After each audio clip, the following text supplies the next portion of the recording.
Donc je vais vous présenter cet appareil en fait de vision. L'objectif de cette caméra, parce qu'en fait il s'agit de deux caméras qui sont fixées donc sur ce support, lui-même fixé sur un engin roulant. Donc l'objectif c'est la prise de vue et l'analyse d'image pour quantifier la charge de l'arbre. Et la charge de l'arbre, c'est en fait le nombre de fruits qu'on a sur un arbre, mais qu'on a plus globalement sur une ligne et sur une parcelle. Donc l'objectif de ce comptage, il est double. Il est d'une part, après chute physiologique des fruits, d'avoir une appréciation du comptage la plus fiable possible pour décider de l'opportunité de l'éclaircissage manuel, un peu, beaucoup, pas du tout. Et la deuxième phase, c'est plus sur le volume récolté, donc les prévisions de récolte, durant la saison ou la veille de la récolte. Connaître également exactement, ou plus exactement possible, le volume produit. Il a été testé l'an dernier en fin de récolte sur des plantations jeunes et plus adultes, avec des résultats relativement étonnants en termes de comparaison de nombre de fruits observés au verger qu'on a contrôlé et validé à la récolte avec notre calibreuse. Et même si la prise de calibre, puisque en fait il y a la prise quantitative liée au nombre de fruits, mais aussi la prise qualitative à travers le calibre des fruits.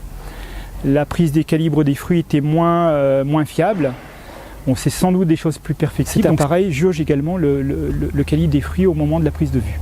Donc vous voyez que cette caméra est fixée sur un support, elle-même fixée sur un engin roulant. Alors là c'est un Ranger, enfin ça peut être un quad, ça peut être tout autre objet roulant. Il y a tout un paramétrage de départ à réaliser sur le logiciel, des choses très simples comme la localisation de la parcelle, la distance entre arbres, que le nombre d'arbres est calculé automatiquement. Au préalable, la méthodologie c'est d'essayer de donner une gamme à l'appareil pour essayer de jauger dans quel milieu il se trouve en termes de nombre de fruits. Hein, c'est une forme de guidade en quelque sorte. Donc on compte au préalable 5 arbres individuellement. On entre ça dans le logiciel. Il y a une notion aussi de calibrage ou de préparation de calibre, c'est-à-dire on donne également une gamme de calibres. Ça permet de guider, le travail du logiciel.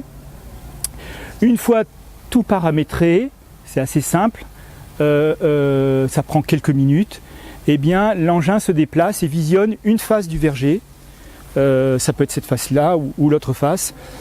Et va entrer en action en termes d'observation et de mémoire de mesure d'observation, et en bout de ligne ou en bout de parcelle, hein, l'échelle dépend de ce qu'on veut absorber exactement. On a le résultat final sur écran du nombre de fruits et du calibre. Nos 5 arbres donnent des variabilités selon le volume. Donc on entre, on configure l'appareil avec le nombre d'arbres, le nombre de fruits arbre par arbre, et lui nous donne donc une moyenne, puisque les arbres sont pas égaux sur toute la ligne ou sur toute la parcelle. Il va nous donner exactement le nombre moyen de fruits comptés par la caméra, avec une distribution. Puisqu'il est équipé d'un GPS quasiment, si on mesure une ligne, on aura la distribution par classe, de tel arbre aura tant de fruits, etc. Donc c'est vraiment assez précis et c'est assez étonnant en termes de fiabilité, de résultats proches ou comparables à nos comptages qui ont été faits au préalable. Donc en fait là on a reconstitué, on a fait sur imprimante deux sorties d'écran qui sont consultables là. Donc en fait au final, une fois le rang ou la parcelle terminée, on a donc le nombre d'arbres qui ont été observés ou scannés, le nombre total de fruits correspondant au nombre d'arbres observés, et puis la moyenne du nombre de fruits par arbre. Ça c'est pour l'aspect quantitatif. Pour l'aspect qualitatif, c'est-à-dire le calibre, pour l'instant la distribution des calibres est assez limitée, hein, c'est assez resserré, donc là il nous donne 2 trames de calibre. Une trame de calibre inférieure à 49 et une trame de calibre de 50 à 54. Alors, cette trame de calibre probablement est souvent moins fiable, enfin le résultat du nombre de fruits est très fiable, c'est ce qu'on validera, mais le calibre semble moins fiable. Alors, il y a un autre aspect que j'aurais pu évoquer dès le départ, c'est toute la difficulté des mesures à l'extérieur, dans le champ ou le verger plus précisément. C'est la prise de vue avec les facteurs de lumière qui sont difficilement contrôlables. Donc, il semble que cette répartition de calibre soit vraiment liée à la lumière ambiante. donc une lumière un temps plus nuageux, donc une lumière plus homogène, semble-t-il, d'après nos premiers tests, nous donnerait une répartition plus satisfaisante. Donc ça, c'est aussi une contrainte, mais elle peut être levée rapidement parce qu'on n'est pas obligatoirement d'opérer le jour J en plein soleil, on peut choisir cette météo. Mais c'est vrai que toute cette dimension technologique de prise de vue au verger est beaucoup plus difficile qu'en station fruitière, hein, où ces appareils existent depuis très longtemps. Donc le milieu ambiant, c'est un milieu de contraintes de luminosité, de contraintes de température, etc. Donc évidemment, il y a toujours ce biais qu'il est plutôt simple, en tout cas pour la lumière à passer, et en tout cas on peut choisir, hein, on peut se mettre dans des conditions plus satisfaisantes.